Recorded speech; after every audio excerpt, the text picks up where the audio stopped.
वो lieutenant general हैं, हम एहतराम करते हैं, मगर यहाँ बतौर चेयरमैन नादरा मैं एक अवामी नुमाइंदा हूँ और मेरे ऊपर जिम्मेदारी है कि मैं उससे बात कर सकता हूँ और मैं अपने मसले पे, मगर बदकिस्मती ना फोन सुनते हैं। कम अज कम ब्यूरोक्रेसी को ये जरूर पाबंद करें कि हमारे जो जायज मामलात है हमें रिस्पेक्ट दें। वजीर दाखिला साहब से पूछते हैं कि कितने हमें और मारोगे, अभी आप थके नहीं है? अगर आप थके नहीं है तो बताओ, या तो हमें उठा के इस मुल्क से निकाल दो। तो मेरी तहरीक इस्तकाक थी चेयरमैन नादरा साहब के बारे में।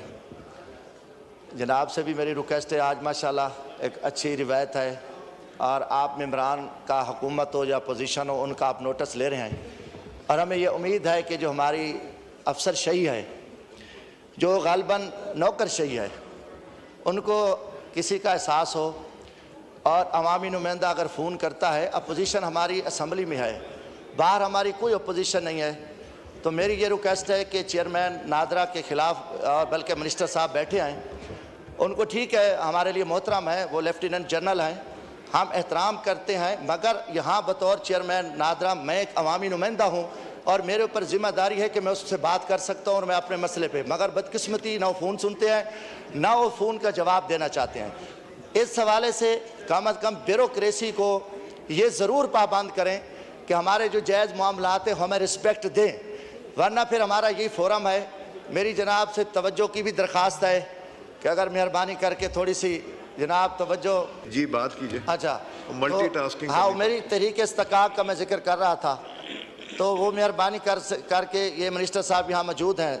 दूसरी गुजारिश है कि रात से हमारे घरों में छापे शुरू हो गए हैं। पहली तो चीज़ है कि हमारा एहतजाज, पुरअमन एहतजाज हमें आइन और कानून इजाज़त देता है। अगर पुरअमन एहतजाज हो रहा है, हम यहाँ नहीं आए, मेरे घर पे भी पुलिस गई है, वज़ीर दाखिला साहब से पूछते हैं कि कितने हमें और मारोगे, अभी आप थके नहीं हैं? अगर आप थके नहीं हैं तो बताओ, या तो हमें उठा के इस मुल्क से निकाल दो, या हम एक पुरअमन शहरी हैं, एक MNA भी हूँ, हमारे भाइयों भतीजों को चारों तरफ पुलिस खड़ी हुई, और दूसरा दिन है जनाब स्पीकर, और ये आप इस पर रिपोर्ट भी मंगवा सकते हैं, या कहीं कोई रोड ब्लॉक है, कोई एहतजाज है, कोई मसला, कोई अमन के मसला है, तो हम सजा भुगतने को तैयार हैं। मगर ये तरीका खुदा के वास्ते अब ये मामला पाकिस्तान डंडे के जोर पे नहीं चल सकता।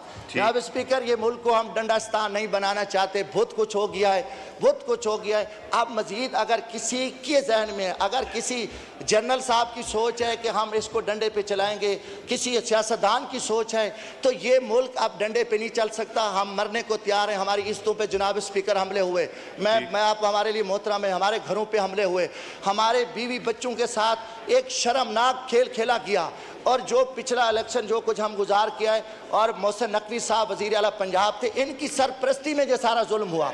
अभी ये वज़ीर दाखिला है, तो हम इनसे ज़रूर पूछेंगे कि आप एक मिस पे बैठे हो, ये IG पुलिस जो है ये क्या कर रहा है? चोरियाँ, जनाब स्पीकर मैं एक मिनट सिर्फ, जो डकैतियाँ, चोरियाँ, लॉ एंड ऑर्डर की सूरत है, इंतहाई शर्मनाक है।